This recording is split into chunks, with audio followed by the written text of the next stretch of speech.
Ang ano sa amin, mic. Mas maganda kami sarili kang mic. Yung mga ganyan.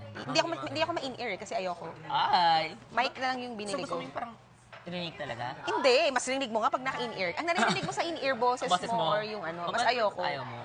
Naka-ano ka kasi malakas boses ko eh. So feeling ko nabibingi ako.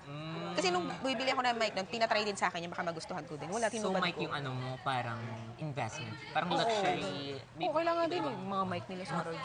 Ano yung pinakamahal na mic? Feeling mo? Kila sa RG. Baka nasa almost 1M yun.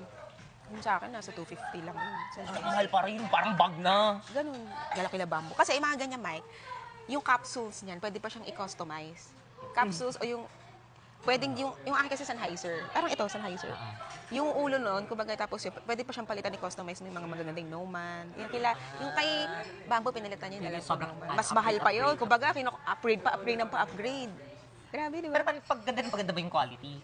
Oo, syempre. Depende kasi sa boses mo yan. Kung saan feeling mo ang ganda ng... Kunyari, may boses na manipis, pero ang bagay ka din sa gantong mic. May take yung boses mo, pang sure ka. Sila Miss Rad, sure. Magaganda rin na sure. Grabe, dami ko natututunan sa mga ganyan. Kailangan siya kasi,